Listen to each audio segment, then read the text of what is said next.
Good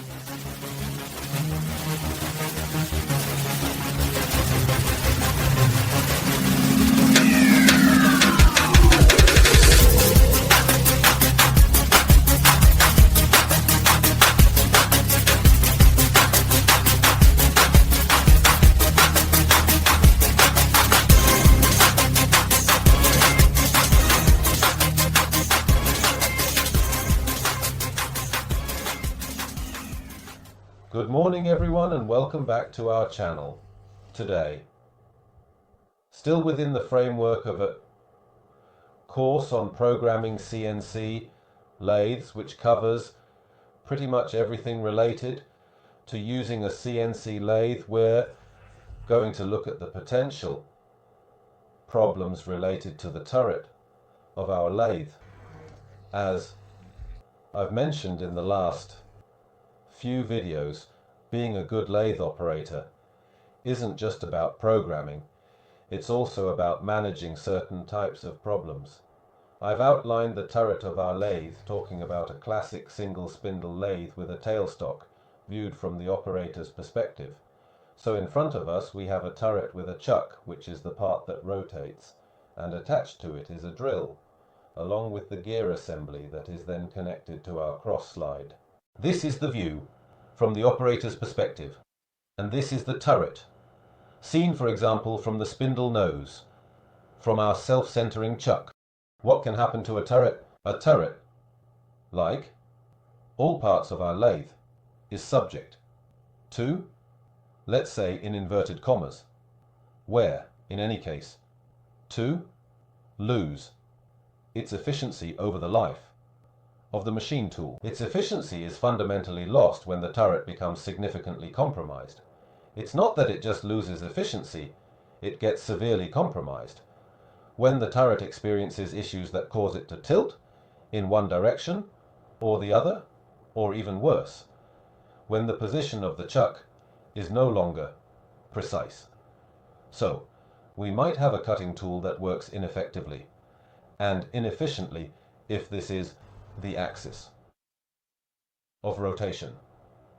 The axis of our workpiece could end up either below center or above center, leading to poor performance. When it's tilted, we encounter a different set of problems. Now, rather than focusing on the multiple issues we could face, what I really want to explain to you is how to understand if this is, whether it happened or not, obviously, being off-center on a small diameter will have a huge impact, while on a larger diameter it will matter much less. When we go to face a piece with a tool that works under center, we will have a bevel in the center that won't break. However, when the tool works above center, what might break could be the tool itself, because at some point it will engage the wrong part of the cutting edge, which will obviously create a problem. Other issues that arise when the turret is not in good condition are obviously during cut-off operations, because if I have a turret tilted in this way, my blade, exaggerating, could also be tilted in this direction. It is definitely tilted in this way if it is set against the tool and not mounted using a dial indicator. So it will work descending in this direction, and when the turret's tilt is high, it will lead to breakage. It's not that this happens with the slightest tilt, but the more we work with the turret aligned, the better it is. The same goes for a tap. For example, just think about a tap in turning that enters while looking up. Obviously, the tap could break. The same goes If I work above or below center with a tap that instead of drilling in the center, taps here or there, it's not good. Our turret must always be in optimal condition. Let's look at one problem at a time.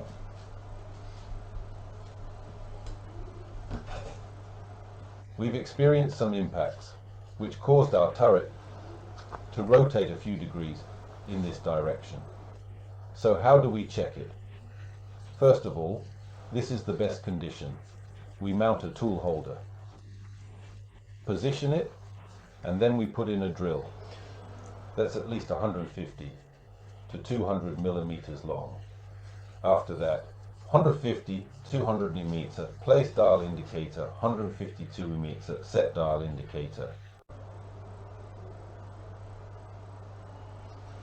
With the turret, you move in the negative Z direction and then in the positive Z direction.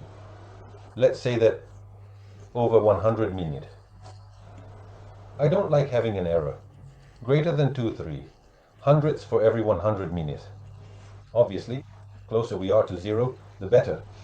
Let's say that between the start and the end of our barindus, which sticks out 150 meter, we have a 1.5 tenths of error. What needs to be done? It's not too difficult.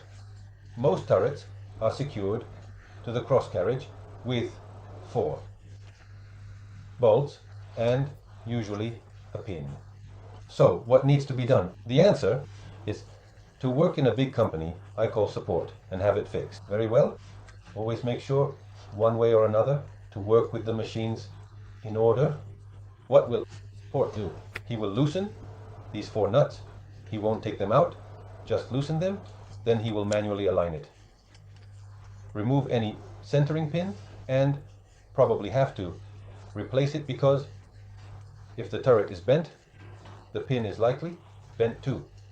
Then, while keeping these screws slightly under pressure with a particularly scientific method, either a crowbar or a wooden beam is better, or a rubber mallet, depending on the type and size of the turret. He will give it a little tap to leverage it in this direction, depending on how it is. In this case, we need to lower the turret by tightening the screws until the travel of my indicator 4, those famous 150 miofe, our barindus, is as close to 0 as possible, and our turret will be level in this rotational sense. It's not difficult. It's a piece of cake. I recommend that every now and then, when you set up, do a check. You'll notice it, because when you have the turret looking up or down, the main problems arise during cutting or trimming, executing deep grooves, tapping, or drilling with spiral bits. With insert bits, I'd say you won't have major issues unless it's angled up at 45 degrees, but with spiral bits, taps, and cutters, a tilted turret will give you big problems.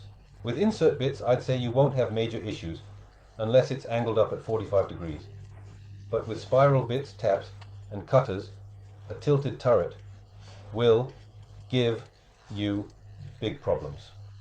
For example, this is a typical problem for companies that use wide tools, maybe 10 millimeter wide, because the turret gets stressed in this way, and eventually it leads to a breakage. Break after break, little by little, the turret tilts slightly. It can happen, just know that it does happen, and know how to recognize it.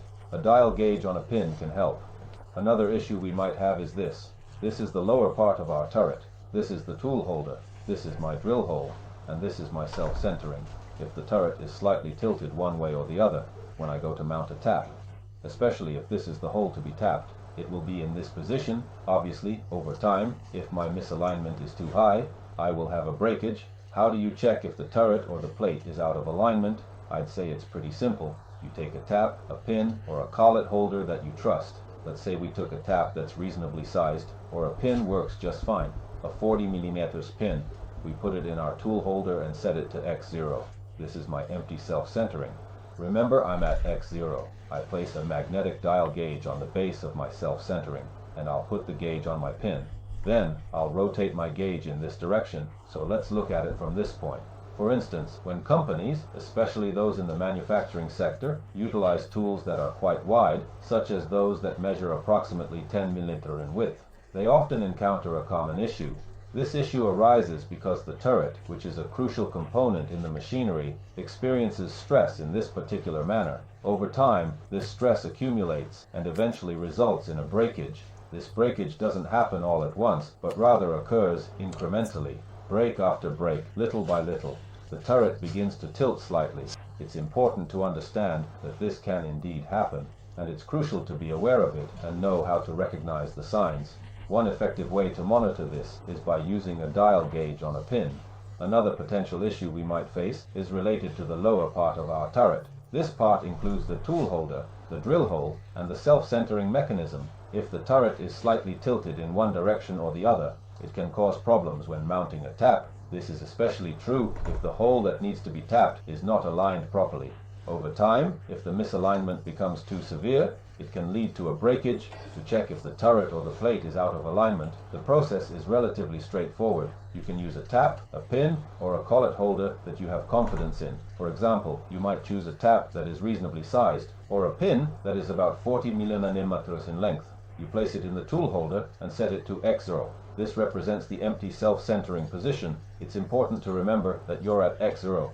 Then, you place a magnetic dial gauge on the base of the self-centering mechanism and position the gauge on the pin. By rotating the gauge in a specific direction, you can observe the alignment from a particular point of view.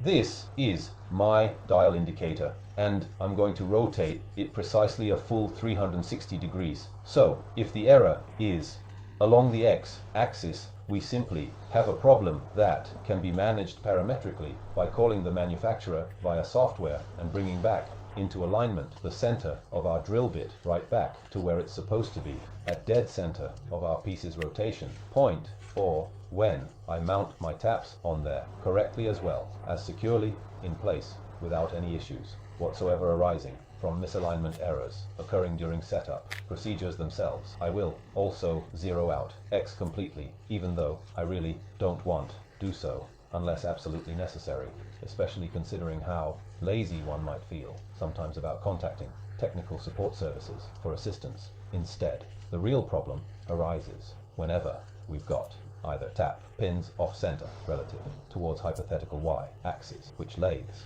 typically lack anyway, but even assuming they did exist, hypothetically speaking, here today, now too, perhaps when we're positioned exactly at both coordinates simultaneously, X0 and Y0, then naturally enough, what happens next becomes crucially important indeed, because otherwise things won't work properly anymore due mechanical issues involving turret plates being crooked somehow, somewhere along line, causing problems later down road, eventually inevitably leading us needing perform another check altogether just to make sure everything's still functioning optimally possible under circumstances given current situation faced presently, momentarily, henceforth, thereafter, onwards, forevermore, until further notice received, accordingly per usual standard operating procedure, protocols followed religiously every single time, without fail, no exceptions, allowed ever, period, end story.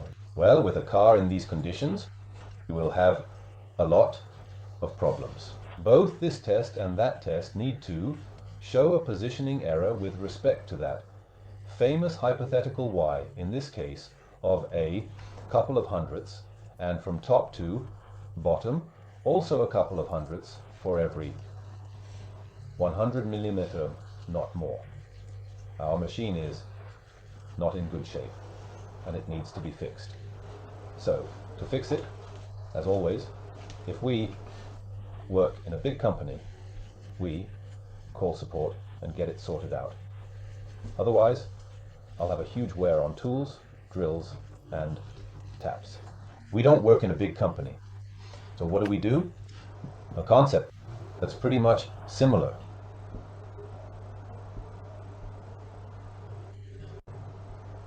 What we saw earlier. First we straightened the turret. Now, let's straighten the table, the platen, which is the rotating part of the turret when it turns. There are two types of turrets. electric, and hydraulic. For electric ones, before you touch anything, consult the machine's support and ask if this can be fixed parametrically, meaning by accessing the software of the machine tool, like the Okuma for example. At least for the Okuma 2SP20 and 2SP25, which I had to deal with, there was a nice table inside the CNC divided for the 10 tool stations. For each station, I could set the positioning degree of the turret. I would set one and then recalculate the others for 12. I don't remember the exact procedure now because it's been many years, but it was something that could be solved electronically. If you have a hydraulic turret, this is a general post to help you understand the concept. But each machine needs to be understood because there are different solutions from machine to machine. Standard turrets and those made by manufacturers. If the hydraulic turret is spinning, it will likely lift up in a more or less imperceptible way. Underneath there's a ring called IRT, which has a series of what we call front notches that fit into place. This IRT ring is also constrained to the turret body. So, what do you need to do? You will normally find a screw for each station. These screws, whether there are 12, 8, or 10, create the pack between the turret, the table, and the rotating part. You need to loosen them all, okay? Just loosen them. Don't take them out completely, just loosen them a little. Then, tighten them all back with the strength of 2 fingers, okay? First, take an empty external tool holder without a tool, place the dial gauge here, and let the x-axis slide for 100 meters. You won't be moving the dial gauge, you'll be moving the x-axis.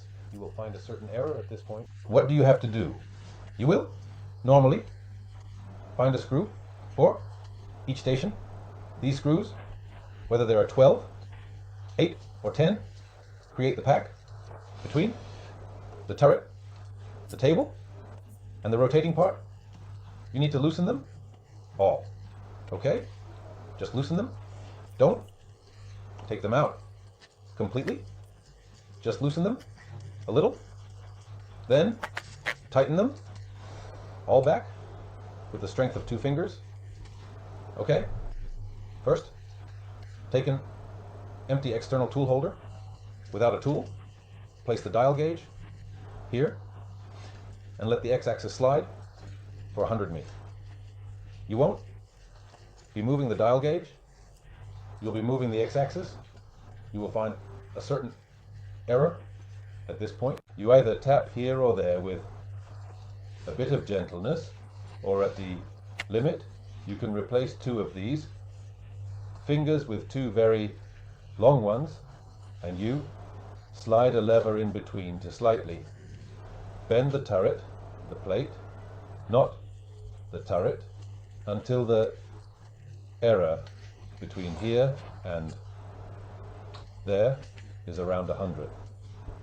At that point, you start tightening.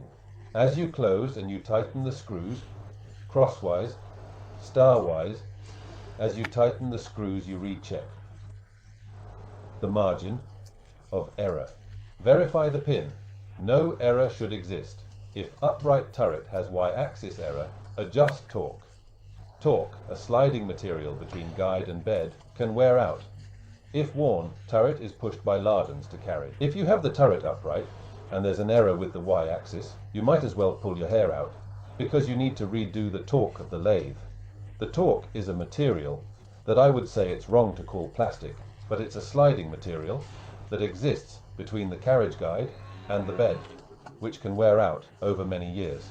If a torque wears out, the turret gets pushed by the lardons towards the carriage in this direction.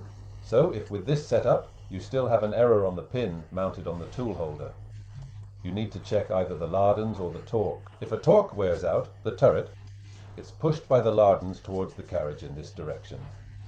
Therefore, if with this straight edge you still have an error on the pin mounted on the boring bar holder, you must have either the jibs or the twist check. Keep turret? Well, ensure 90-degree moves to prevent tool issues. Skipping, maintenance costs more. Service is wise. Remember that your machine always moves at 90-degree angles. If this doesn't happen, it means you have a problem. You need to catch it and fix it.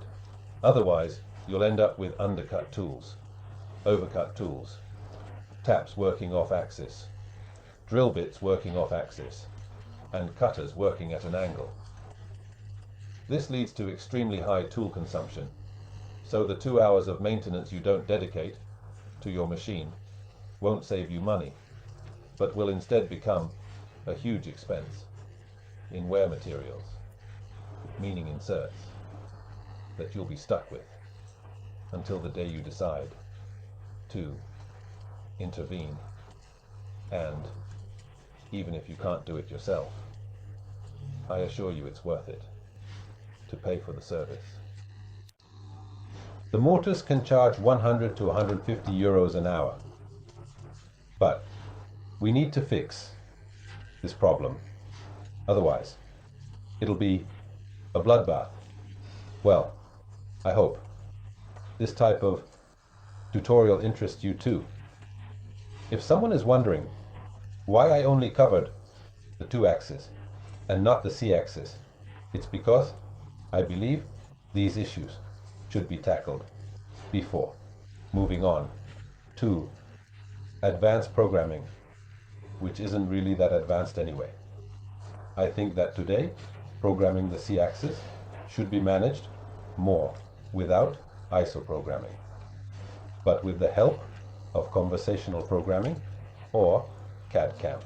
Instead, it's harder to manage the programming of the 2 axes and pure turning. Remember, it's always easier to manage a rotating tool than a rotating part. In fact, we will then see how to turn the clamps when we do finishing operations. I thank you for being with me. I look forward to seeing you in the next tutorial. Hi, thanks everyone.